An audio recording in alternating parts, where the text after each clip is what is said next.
선생님, 박사님한테 질문을 드리고 싶은데요. 옛날 말에서 연대적 공동체 형성을 말씀하셨거든요. 네. 그 식탁을 말씀하셨잖아요. 로버트 베커스의. 네. 그런 연대적인 공동체뿐만 아니라 정말 그 환대하는 식탁은 좀 더 현대의 어떤 의미가 더 강하기 때문에 좀 더 어떤 지금 이 시대의 그 환대하는 공동체로서의 어떤 교회가 너무 절실히 요구되어지는데 이런 부분들을 좀 더 앞으로 그런 청원을 하시면 좋을 것 같아서 그런 부분들을 평소에 생각하신 것이 있으면 좋겠습니다.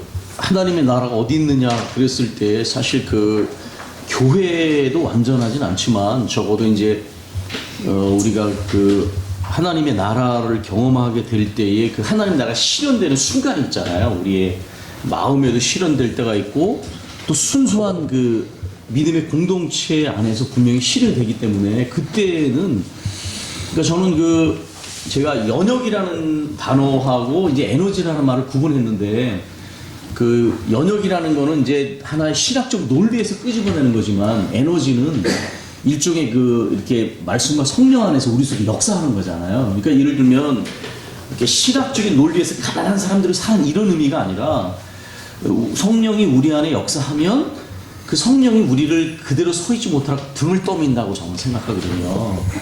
그러니까 그런 의미에서 에너지라고 표현한 거죠. 그러니까 신학적인 논리에 의한 것이 아니라 성령이 우리 안에 역사할 때에 그 차별 없이 이렇게 어떤 우는 자들과 함께 울고 이렇게 하는 마음이 이렇게 우리 안에서 역사하기 때문에 그것이 우리를 움직이는 거지 신학적인 논리로 움직이는 거는 좀 아니라고 생각해요. 사실 그런 점에서는 저는 연역이라는 말을 쓰지 않거든요. 근데 뭐 아까 조원장님도 어디에 그게 있느냐 근데 사실 저는 완전하진 않지만 전 저희 교회 안에 있다고 생각을 해요. 왜냐하면 그 저희 교회 한번 그 이렇게 가난 말기 환자가 왔는데 나중에 보니까 이제 그 친구가 총신대도 졸업을 하고 영문학을 한 굉장히 인텔리였는데 왔을 때 뚱뚱하고 엄청 냄새가 나고 그런 사람이었어요. 근데 그게 너무 남노하고 냄새나고 막 그러니까 물론 나중에 보니까 영문학을 하고 신대원을 한 전도사였더라고요. 근데 병 들어가지고 막 그러니까 완전히 뭐 폐인 같고 그 다음에 몇 교회를 돌아다녔는데 큰 교회들 가면 일단 들어가자마자 부목사들이나 안내위원들이 싫은 거예요.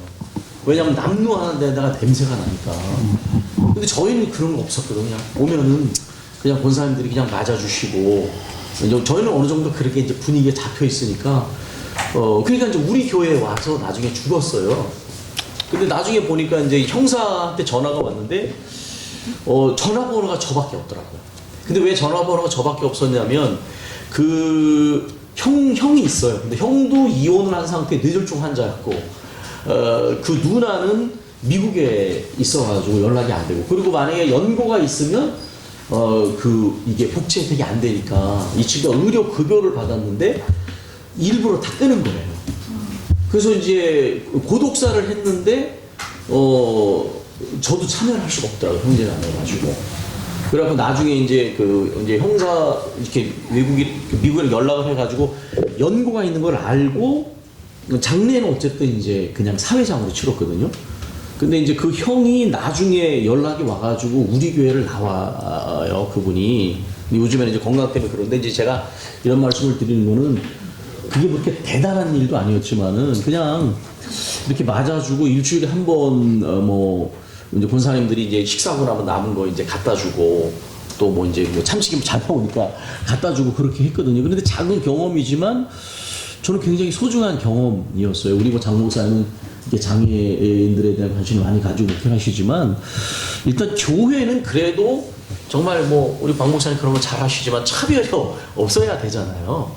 근데 그게 이제 하루 이틀에 형성된 게 아니라 꾸준하고 일관되게 이렇게 가면 그러니까 저희는 그냥 이게 교인들이 누가 오든지 많이 배운 사람 뭐 돈 많은 사람이라서 특별히 취급하지 않고 뭐 가난하거나 뭐 냄새나는 사람 온다고 해서 인상 찌푸리고 편견하지 않고 그냥 누구나 맞아주는 그런 마음으로 이렇게 가고 있기 때문에 완전하거나 그러진 않아도 그렇게 환대하는 게 교회 아닌가 그냥 그런 생각 갖고 있어요. 뭐 근데 더 많이 이제 예를 들면 방법론이라든가 이런 거는 많이 배워야 되고 또 저보다 훨씬 더 잘하시는 분들 계시니까 뭐 어떻게 내세울 건 아니지만 그렇게 환대해 주는 게 맞지 않는가. 근데 그 에너지를 경험하면 그것이 이제 하나의 혁명적인 어떤 역할을 할 수 있다는 거죠. 물론 이제 거기에 가는 과정들은 많은 전략이 필요하겠지만. 최훈 목사님 말씀을 이제 평신도로서 들을 때, 와, 이런 결론이 나으려면 이 많은 지식이 있어야 하는 것인가, 이렇게 많은 책을 읽으실 수가 있는가. 저는 이제 뭐 평소에 늘 뵙기 때문에 그냥 이제 그렇긴 한데, 저도 이제 처음 교회를 와서 이제 목사님 밑에서 설교 말씀 듣고 아까 목사님 그 말씀 해주셨는데, 저는 따라가고는 싶은데 다른 성도가 너무 걱정이 되는 거예요. 이런 어려운 얘기 하면 싫어들 하실 건데. 그래서 제가 막 오지랖인데 이렇게 하시면 안 될 것 같은데 하는 생각을 하면서 이제 따라왔는데, 제가 이제 목사님 밑에서 청년 때부터 지금까지 이제 하면서 지식이 저를, 그러니까 하나님 나라에 대한 지식, 이런 어떤 세계관, 이런 것들을 알고 나서야 이제 제가 따라가고 있는 것에서 끊어낼 수 있겠다는 결론을, 가르침을 받았지만 지식을 통해서 이제 다다르게 된 것 같았어요. 그래서 이게 제 개인적인 경험인지 모든 성도들이 정말 지식을 쌓아야 하는 것인지 사실 굉장히 요즘 많이 이렇게 생각이 들거든요. 왜냐면 제가 아는 저희 가족뿐만 아니고 다 기독교인들이 정말 우울증을 다 호소하고 있어요. 그리고 서로 정신과 가는 걸 격려하고 가는 사람도 너무 많고, 그래서 감정적으로 예수님 사랑합니다 하면서 왔던 사람들이 다 이렇게 무슨 물살에 휩쓸려가듯이 우울증을 호소하고 있는데, 제가 생각하기에 저도 굉장히 감정적인 성도인데 감정이 이제 지식으로 인해 잠잠해지면서 오히려 붙들 만한, 이렇게 휩쓸려가지 않을 만한 것이 생겼다는 생각을 하게 되는데요. 특히 세 분 목사님도 이제 목사님으로서 성도들이 이렇게 지식이 있어야 하는 건지, 이게 특별한 부르심인 건지, 좀 저는 뭐 목사님께 여러 번 여쭙지만 제가 먼저 여쭐까요?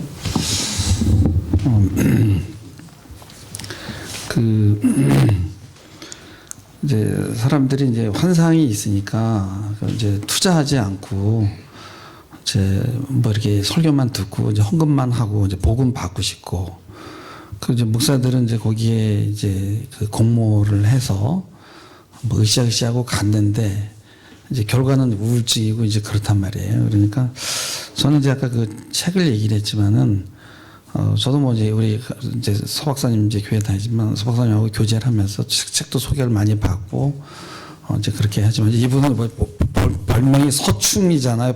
저 책벌레예요, 이름이. 해서 이게 근데 제가 이렇게 보니까 사실 그 책이 너무 많고요. 그걸 다 읽을 수도 없고, 그리고 뭐 너나 나나 뭐 다 책을 써대니까.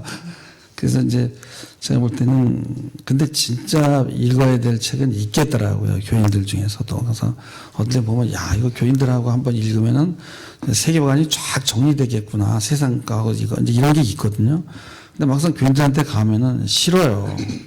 재미없어요, 그러거든요. 근데 저는 그렇게 생각해. 그 많은 책을 안 읽더라도 정말 그 좋은 책들을 평생에 그저 뭐 한 10권이든 한 4-5권만 아니면 몇 권이라도 읽어도 이게, 근데 왜냐면 성경을 증명해 주거든요. 해답이니까. 그래서 그렇게 많지는 않더라도 분명히 이렇게 그 요새 분노 조절 장애가 심한 이유가, 왜냐면 이게 이 영상은 바로 이 페이스 익스프레션으로다가 바로 주기 때문에 기다릴 필요가 없는데, 이 문자는 읽고 다시 또 해독을 해야 되기 때문에 이제 그런 습성이 길러지잖아요. 그래서 전 이제 교회에서 교인들하고 이걸 하는데, 지금 이제 목사님 이거 안 하면 안 돼 막 이래요. 좀 고민이 많이 되고, 사모도 여보 이제 성경으로 돌아갑시다 이제 이러거든요. 근데 지금 내가 성경을 좀 하다가 뭐 에베소서나 뭐 강의 한 번 하고 다시 돌아가려고 그러거든요. 나는 필요하다고 생각합니다. 네, 제가 오늘 그 세계관 얘기를 했는데 지금 생태계의 위기는 사실 세계관 문제거든요. 그러니까 그냥 환경 파괴가 아니라 이 밑바닥에 강력한 철학이 있는 거죠. 강력한 철학이 뭐 모더니즘, 포스트 모더니즘. 그리고 이제 우리가 뭐 TV, 뭐 영화, 드라마, 음악 모든 것 안에는 강력한 하나님을 거스르고 행하는 욕망대로 살아라. 네가 최고다. 너 자신이 신이다라고 하는 그런 성경에 반하는 아주 악한 사상들이 그냥 뭐 학교에서 인권의 이름으로 뭐 법의 이름으로 이게 퍼져나가고 있는데 사실 크리스찬들이 그 흐름에 대해서 너무 파악을 못하고요. 그리고 이제 목사님이 사실 우울증 얘기를 했는데 성경에서 슬퍼하지 말아라, 두려워하지 말아라, 분노하지 말아라. 우리가 이제 그렇게 하지만 사실 거기 안에는 이 시대가 가지고 있는 강력한 어떤 시대적인 흐름으로 인한 이미 그 심리학적으로만 다룰 수 있는 이제 정신분석이 이제 특별히 저도 이제 목사님 통해서 이제 정신분석을 알고 성경에서 나와 있는 인간의 그 깊은 죄성이 정신분석으로 굉장히 그 깊게 다뤄지는 부분이 있더라고요. 예, 그런 의미에서 우리가 성도들을 정말 사랑으로 섬기려고 할 때 그들을 세워주는 거. 아까도 이제 우울증에 대해서 얘기를 했지만 그거는 물론 말씀을 가지고 성령으로 기도로 사랑으로 하는 것이지만 그런 인문학적인 통찰 또 이 세상에 들어가서 우리가 어떻게 사랑으로 섬길까. 그럴 때 굉장히 지혜가 필요하고 아까도 목사님 뭐 여러 가지 가치 경영 뭐 이 시대의 어떤 이런 것들이 그렇게 단순하지 않거든요. 그러니까 성경의 원리를 현실에 적용할 때는 목사님 이제 문화를 얘기를 했는데 문화는 현실의 문제이기 때문에 성도들이 그거를 이해하는 데 있어서 이 지적으로 훈련이 안 되고 그냥 무조건 믿는 것으로서는 그러니까 정말 지혜롭게 성도들을 세워가기 어렵고 세상 속에서 그리스도인의 정체성을 갖는 것, 그 다음에 관련성 갖는 것, 이게 다 어려운 거죠. 그러니까 정체성과 아까 이제 의사소통 능력이라고 했는데 의사소통 능력 말할 것도 없고 정체성도 사실 시대가 얼마나 우리의 정체성을 해하고 있는지를 모르면 정체성을 붙을 수가 없죠. 오늘 자본주의 문화, 뭐 포스트 모더니즘 문화 모든 것들이 다 정체성에 반하고 우리가 그들과 의사소통하려면 그들을 이해해야 되고 그들은 뭘 받아야 되는지 뭘 거부해야 할지 그런 면에서 공부는 필수적이라고 보여져. 그러니까 아까 목사님도 여러 가지 오늘 환상을 얘기를 했는데 환상을 깨뜨리고 편집분열 사고 이거 뭐 다 사실은 공부 안 하면 그거 뭐 전혀 뭐 생각 못하고 그냥 빠져들어가니까 그런 면에서 반드시 목사도 공부해야 되고 책 읽어야 되고 성도들도 정말 책 읽고 공부하도록 그렇게 가르치고 세워야 한다고 생각해요. 네. 저희 셋째 아들이 지금 27인데 그 독일에 가가지고 처음에 이제 학교를 갔는데 학교 갔다 왔을 때 야 공부 재밌냐? 그랬더니 학교 재밌냐? 그랬더니 혀 짧은 소리로 아 공부만 해 공부 재미없어 그러더라고요. 근데 사실 그 당연히 교회에서 처음에 갔더니 저희 교회도 이제 연세가 되게 많이 드신 분들이 많은데 그 목사가 대학에서 가르치는 선생이고 박사고 그러니까 가르치려고 든다고 또 뭐 원로 장로가 트집을 잡고 하여튼 뭐 막 그러더라고요. 근데 지금은 이제 그런 일이 없어요. 근데 심리학자들이 얘기를 하는데 사람의 생각이 하루에도 몇만 가지 생각이 떠돈대요. 근데 그 중에 진짜 쓸모가 있는 생각은 굉장히 적답니다. 뭐 과거에 지나간 실패에 대한 그런 후회, 회한, 오지 않은 일에 대한 걱정. 그 말이 뭐냐면 이제 저도 학생들한테 자주 그런 말 하는데 결국 사람의 어떤 범죄나 인생이 망가지는 것도 흘려보내야 될 생각과 감정하고 붙잡아야 될 것을 구분하지 못하는 문제가 큰 거거든요, 사실. 그래서 이 신앙 교육이라고 하는 것이 결국은 내 안에 기준을 세우는 거다. 이게 그러니까 흘려보내야 될 생각과 감정과 붙잡아야 될 생각과 감정 이런 걸 결정할 때 결국은 이것이 우리한 영적인 기준을 세우고 또 어떤 신앙적 가치관과 세계관이 내면화되어 있을 때 그런 일이 가능하거든요. 그런 이제 끊임없는 노력이라고 봐요. 근데 사실 우리나라에는 지난번에 어떤 분이 그런 얘기 하던데 검색만 하지 말고 좀 사색을 해라. 우리 기독교인들에게 그냥 핸드폰 가지고 검색만 하고 있지만 그 수많은 시간을 사용하면서 이 복잡한 시대에 하나님 뜻대로 살기 위한 어떤 공부, 고민을 너무 안 해요. 그래서 아까도 뭐 박 목사님 유아틱 그런 말씀하신 정말 유아적이다. 그러니까 사실 저도 목회할 때 쉬운 방법이 있거든요. 강력한 카리스마라 가면 끽소리 안 해요. 근데 그러다가 이제 완전 일탈한 대로 가고 목사가 독재자가 되고 목사가 망가지면 다 망가지는 거예요. 근데 성숙한 분별력을 평신도도 가져서 목회자뿐만 아니라 영분별 어떤 성숙한 분별 공동체가 돼야 되는데 그거는 쉬운 거는 아닌 것 같아요. 근데 끊임없는 그런 부분에서 이제 공부가 필요하고 특별히 지도자는 더 역할이 크잖아요. 근데 저는 이제 이런 부분에서 한국교회를 굉장히 비판적으로 생각하는데 한국교회의 굉장히 문제가 뭐냐면 상급 기관으로 올라갈수록 정치화돼 있어요. 그래서 원래 개인보다는 뭐 이성도 공동체적 이성, 뭐 집단 이성, 지성 그러잖아요. 교회가 더 영분별 공동체가 돼야 되고 노회나 청회로 올라갈수록 독일은 그렇게 돼 있거든요. 어느 정도 수많은 연기관과 많은 연결이 있어서 한 사람이나 한 교회 목회자가 다 모든 걸 커버할 수 없어요. 그러니까 중요한 문제들에 대해서 이렇게 많은 통찰력과 지침을 줄 수 있어야 되거든요. 근데 그거를 이제 교회가 해야 되고 교회보다는 노회가 해야 되고 노회보다는 총회가 해야 되는데 진짜 부끄러운 얘기지만은 목사와 장로란 지도자들이 모여있는 그런 노회 총회는 진짜 정치화돼 있어가지고 총회 정도 가면 바꾸는 게 불가능해 보일 정도가 이거 진짜 하나님께 저는 회개해야 된다고 봐요. 왜냐하면 목사 장로들이 교회 가면 지도자잖아요. 근데 그 사람들이 모여있는 노회 총회 가면 너무 정치화가 돼 있어. 그래서 거기서 만약에 바른 소리를 하잖아요. 그러면 왕따를 시키고 죽여. 그래서 저는 이런 부분이 정말 아주 답답한 부분 중에 하나지만 어쨌든 정상적으로 가면 상급기관으로 갈수록 더 성숙한 분별력과 통찰력을 줘야 되거든요. 근데 그런 부분은 많이 좀 답답합니다. 저는 물론 제 주변에 많은 좋은 선배님들을 통하여 등 뒤에서 많이 배우고 있지만 저보다 많이 고민하신 목자님들 세 분께 여쭤보고 싶은데 혹시 주변에 아직은 없습니다.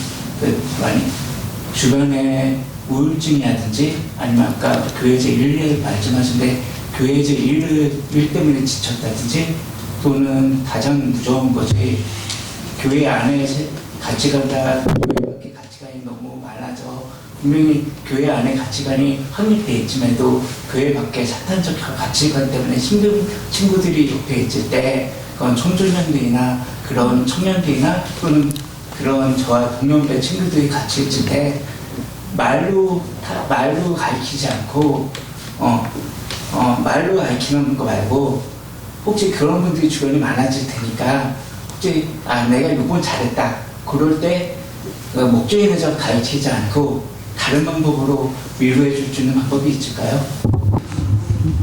아까도 저기 차 타고 이렇게 남태령 오는데 큰 네온 사인에 신천지가 대세입니다. 와보라. 그리고 막 그 공개 광고 하더라고요.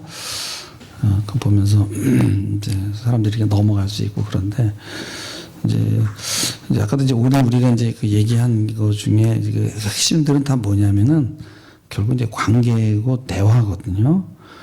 대부분의 사람들은 이제 대화를 못 해요. 그 말씀한 대로 대화를 하면은 다 풀려요. 그래서 또 서로 물어보고 하면서 이제 더 깊이 들어갈 수가 있는데 이제 그게 이제 관건이니까 그럴 때는 뭐 말을 못 알아듣는다면 방법이 없죠. 정말. 왜냐면 그 사람들은 그래서 그런 사람들을 대화로 하질 않고 저번에는 그냥 주잖아요. 사랑으로. 그러니까 우리가 이제 거기서 밀리고 있긴 해요. 그 부분은. 근데 이제 아까도 제가 이제 얘기했지만은 사랑을 주고 이제 원래는 이제 코아시라는 사람이 그런 얘기예요. 사랑을 많이 받으면은 사람이 포부도 자연스럽게 생긴다는 거죠. 포부가 있어야 이제 이상한 모델을 잡는다는 거예요. 아버지를. 그러니까 이제 그런 경우에는 방법이 없죠. 진짜 헌신을 해야 되겠죠. 그래서 진짜 같이 밥 먹고 찾아가고 문자 보내고 그 노력하냐면 뺏기죠. 분명히 굉장히 힘든 작업이죠. 예.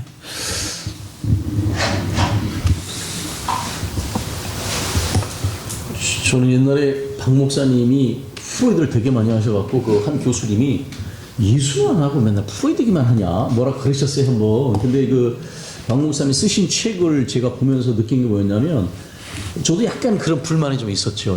심리학 용어를 너무 많이 쓰시니까. 그런데 사실 그 박 목사님의 책을 읽으면서 그 목회자로서의 그 사랑을 느꼈거든요. 그러니까 우리 여기 사모님도 계시지만 그 이렇게 여러 가지 참 돌보기 어려운 그러한 청소년들을 돌보면서 사모님과 목사님이 온몸으로 그거를 이렇게 받아내셨더라고요.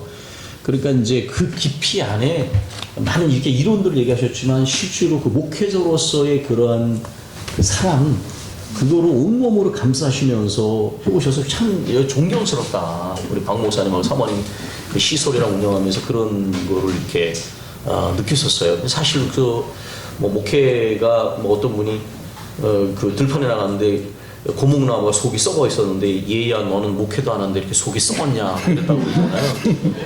그만큼 아픔과 고통을 끌어안아야 되기 때문에 목회자한테 잘못하면 병들잖아요.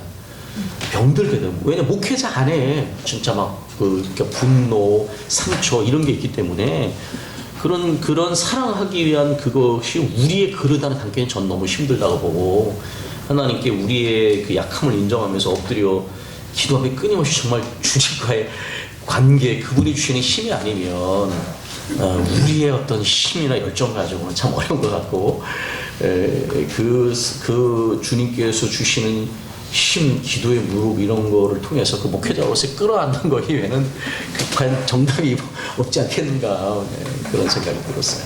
저는 이제 은퇴하시는 분들 얘기 들으면서 거기서 좀 공통적으로 느꼈던 게 계속해서 어떻게 그럼 구체적으로 교회가 행동을 해야 되느냐 그리고 우리가 실천을 한다고 하면은 그거가 어떤 실천일 수 있을까에 대한 그런 논평자분들께서도 그런 말씀하셨고 사실 저도 계속 이제 그런 고민을 가지게 되는데 근데 이제 실제로 예를 들어서 아까 성목사님 같은 경우에 이제 생태계 문제를 말씀하셨는데 어떤 지금 현대사회를 이제 생태계를 파괴시킨 어떤 굉장히 나쁜 흐름에 대해서 말씀하셨지만 또 한편으로는 세상에서 그런 뭐 ESG라든지 아니면 탄소 중립이라든지 다양하게 생태계를 보호하고 이제 리커버하기 위해서 되게 다양한 움직임이 있기도 하고 예를 들어서 그런 억압이라든지 어떤 이기적인 조직이라든지 그런 것들을 개혁하기 위한 어떤 뭐 조직 혁신이라든지 뭐 새로운 형태의 어떤 뭐 아까 그래서 언급됐던 시민사회라든지 어떤 국제적 협의체라든지 그리고 또 아까 놀이도 말씀하셨는데 그런 것들도 뭔가 새로 생긴 어떤 기업 문화나 그런 것들에 적용이 돼서 뭔가 세상에서도 뭔가 실천적으로 많이 도전하고 시도하는 것들이 있잖아요. 뭔가 세상에서 어떤 구체적인 실천들이나 운동이나 방향성들에 대해서 저희가 그걸 어떻게 바라봐야 되는지 어떤 실천적인 부분에 있어서 네, 저는 사실 아직 실천을 말하기에는 아직 좀 때가 아직은 익질 않아서 좀 대답이 충분하지 않겠는데 이것 또한 좀 원리적인 것이 될 수 있지만 아까 이제 그 박 목사님이 변증적 사고를 얘기를 했는데 이제 상당히 우리가 교회 안에 이렇게 닫혀 있는 개토화되어 있는 그러니까 실천이라고 그러면 거의 교회 안에서의 실천에 머물고 우리가 이제 코로나라든지 생태 위기라든지 기후 위기는 바깥의 문제잖아요. 근데 이제 이게 우리의 실천의 문제가 안 된 것 같아요.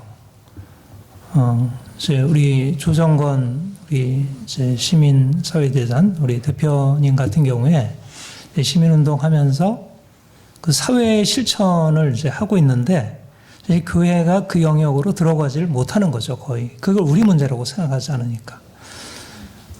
그래서 저는 하나님 나라가 분명히 이제 그리스도의 십자가 부활을 통해서 우리의 믿음을 통해서 주어지지만 그 하나님 나라의 실현이 결국 실제적으로 지금 우리가 살아가는 삶, 그 안에 있는 문제를 우리가 받아들이고 수용하고 적극적으로 우리의 문제로 긍정적인 것 받아들이고 부정적인 것보다 더 근원적으로 비판할 수 있는, 그러니까 수용과 비판, 이건 이제 김선임 목사님도 많이 말씀하시는 건데, 변증할 때 있어서 적극적으로 사회에 가지고 있는 긍정적인 측면, 그러니까 이제 기후 위기에 대해서, 생태계 위기에 대해서 적극적으로 싸우는 그들의 씨름과 싸움을 적극적으로 수용하고 배우고 참여하는 것.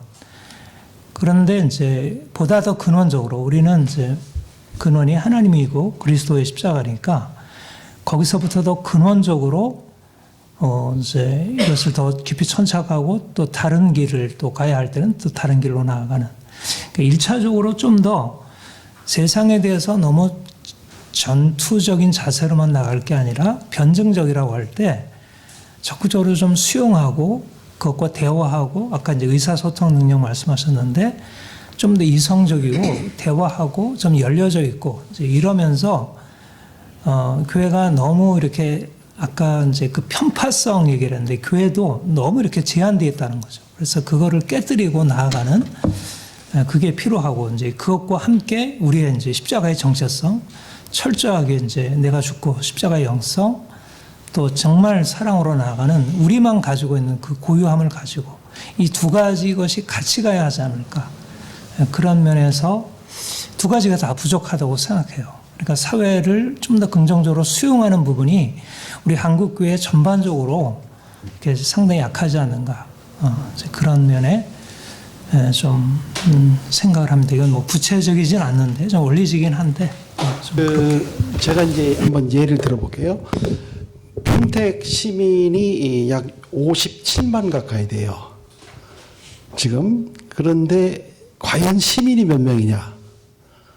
대부분 개인입니다.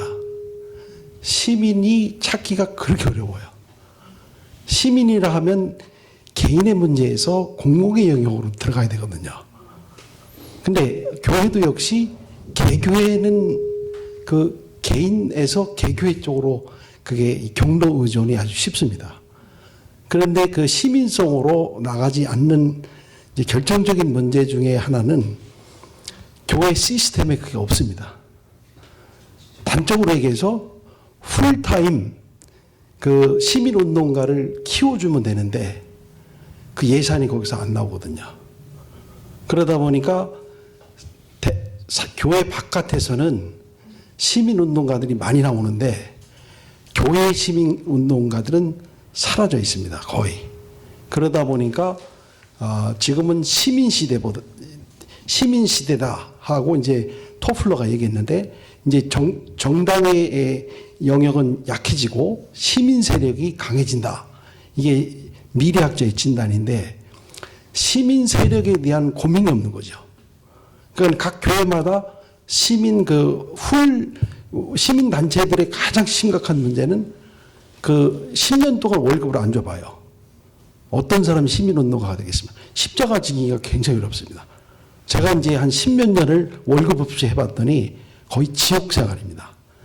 이거 인도의 이제 불가촉 천민들 법적으로 보호 못 받는 그런 걸로 이제 10몇 년을 딱 버티고 나니까 다음 세대를 이끌어갈 사람이 없는 거예요. 월급이 없으니까. 그래서 저는 교회가 진짜 이 개혁을 하려면 그 교회 내에서 풀타임으로 전도사에게 부목사에게 주듯이 평신도 중에 혹은 뭐 목회자 중에 시민운동을 하겠다는 사람이 있으면 그걸 양육을 안 하면 비대칭이 됩니다. 그러니까 믿지 않는 사람의 시민운동가의 가치가 점점 확산이 되지 결코 교회는 더 개토가 된다는 얘기죠.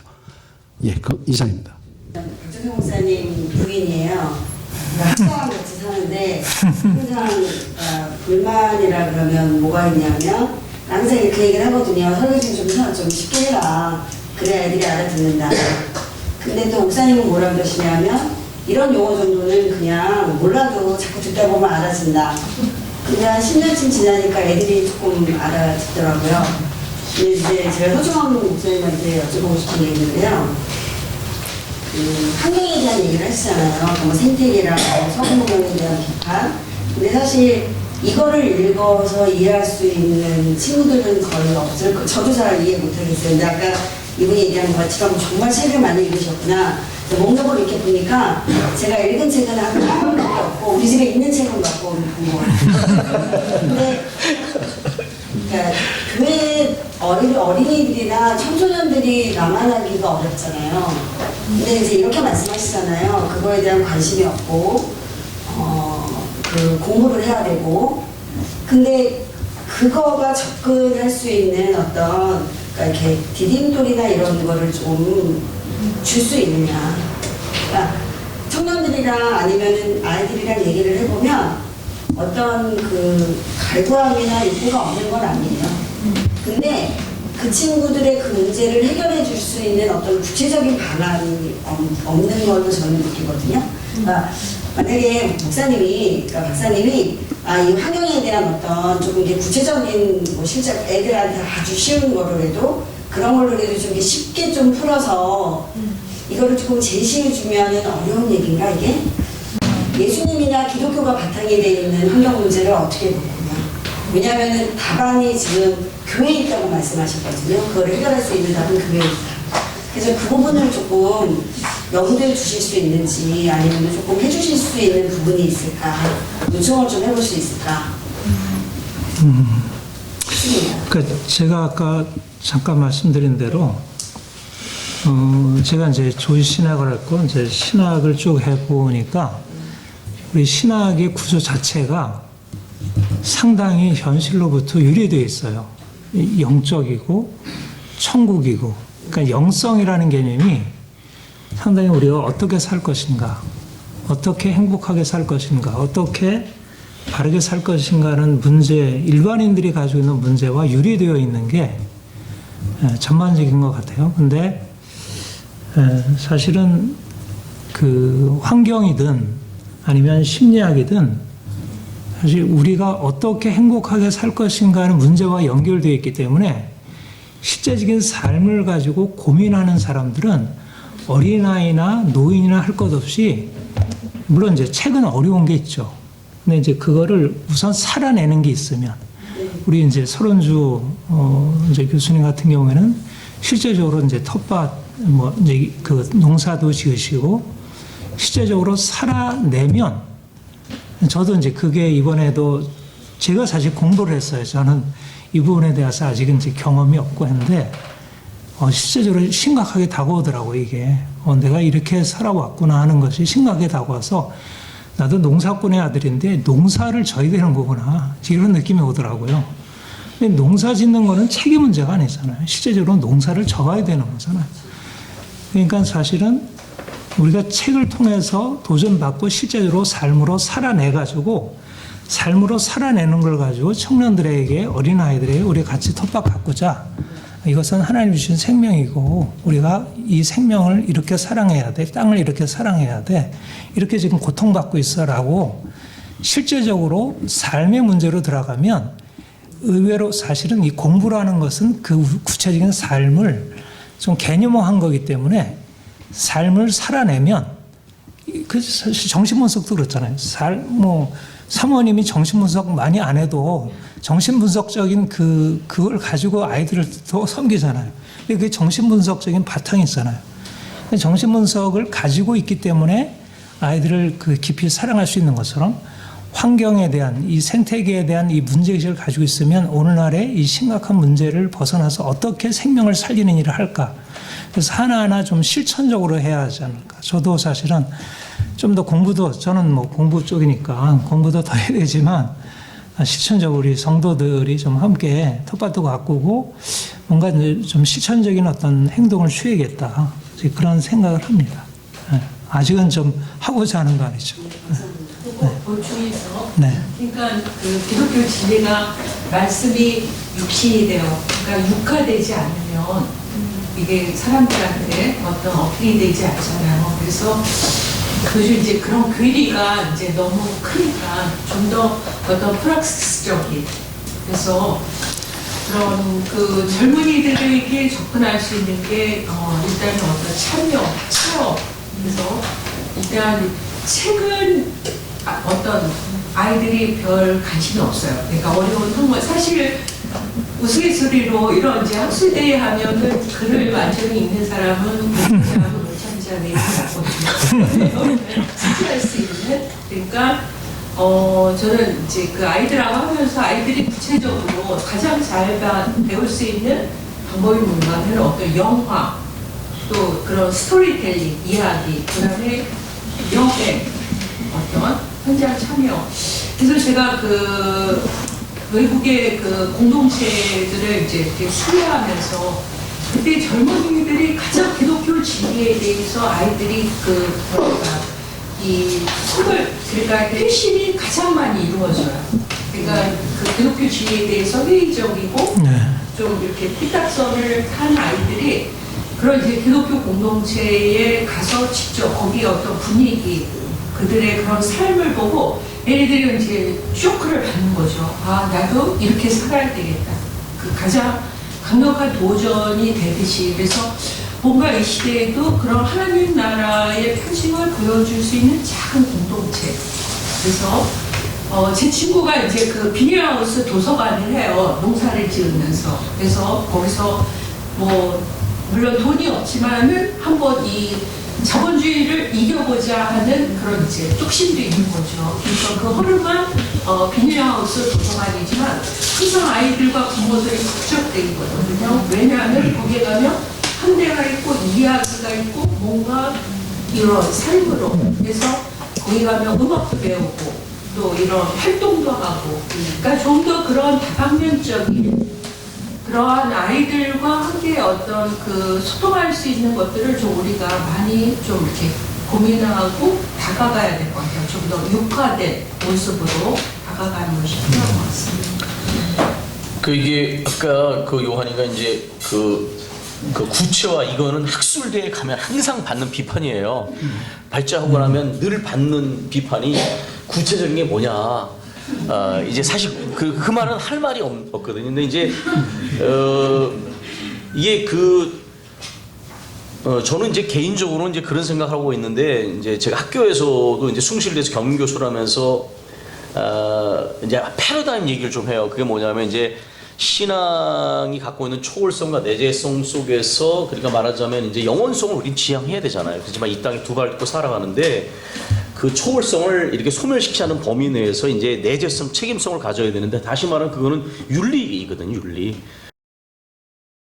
그러니까 윤리라는 것은 이제 개인과 공동체의 어떤 지침, 방향성, 규범적 방향성을 주는 것인데, 그것이 아까도 말한 것처럼 이제 법과 제도 같은 이런 공동체 영역에 건강한 가치 균형 속에 뒷받침이 돼야 돼요. 정치 시스템, 경제 시스템.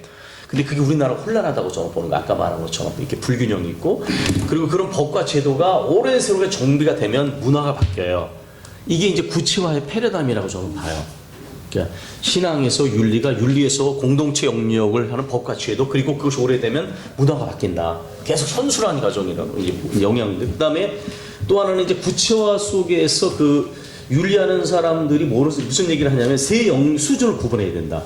그건 뭐 마이크로, 메소, 매크로 그런 거거든요.